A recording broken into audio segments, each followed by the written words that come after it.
Hi everybody. This Today starts our two-part series of reviews on Neil Young and Crazy Horse's live album and concert film Year of the Horse. Today we are going to start with the CD, and then tomorrow we will conclude the series with the concert film. In 1996, after the death of Neil's longtime producer and friend, David Briggs, in 1995 of cancer, uh,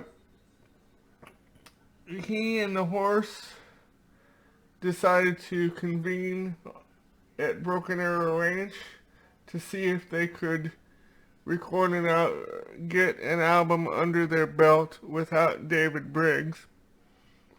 And the resulting album was 1996's Broken Arrow. Um, no, um, and then of course they went on tour in support of Broken Arrow. As a series of warm-up gigs, they decided to play a small place near Santa Cruz, California, under an assumed name, the Echoes, and the venue they played was called the Old Princeton Landing, and they decided to not allow any music industry bigwigs in. They were just mainly doing this for the fans, and as a result of this, the ticket prices were astronomically lower than they normally would be. And for these series of shows, they did a lot of rarities. Everything from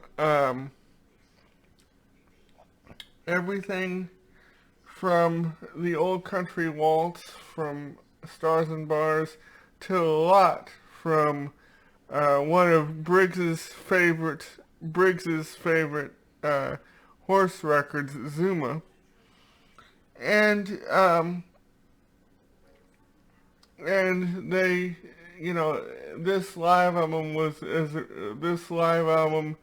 contains contains a lot from those shows, um, and it is one of my favorite Neil late period live albums or mid period live albums, solely for that fact.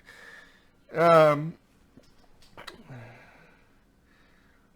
a couple of my favorites. There's really not a bad track on this record, but if I had to um, pick a couple of my absolute favorites, now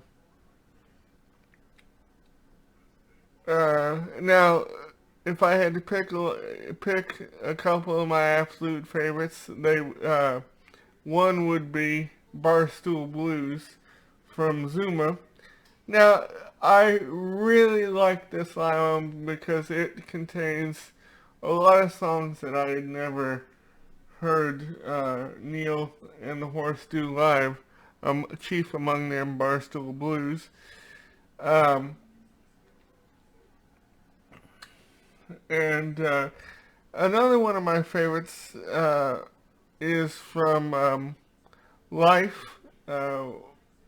Um, a song called When Your Lonely Heart Breaks, which I believe Briggs said at one point that was the I Believe in You of the 80s, because it was released in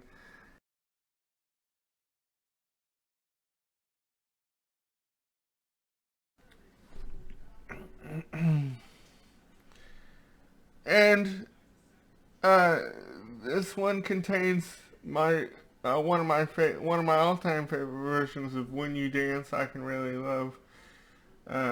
Actually, that opens the first disc of the record. Um, and it also contains a couple tunes, I believe, from the 1996 Bridge School benefit, uh, a, a a rock and acoustic version, Mr. Soul, and also one of my favorites, one of my favorite versions of Human Highway. Um,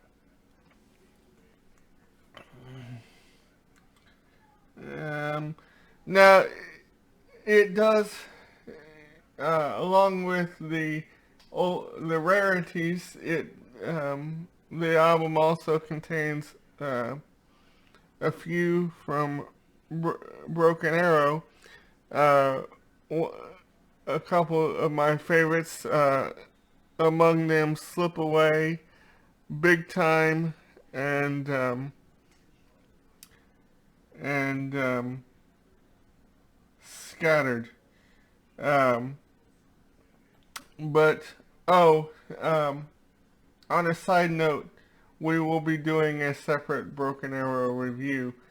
Um, and and two, I at first entertained the idea of including the Broken Arrow review in with the Year of the Horse review series, but I decided not to. Um,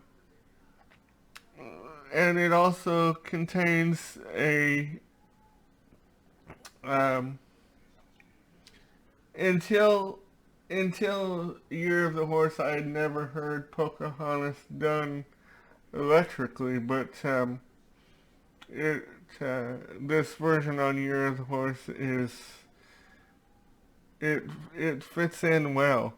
You know, they do a really nice electric version of Pocahontas on Year of the Horse, and and there right before the right before the cut of right before the version of Prisoners of Rock and Roll, which I think is from the one of the Princeton Landing shows. There is a little snippet of people talking at the bar or something. So that's what led me to believe that it's from the old Princeton Landing series of shows. Um,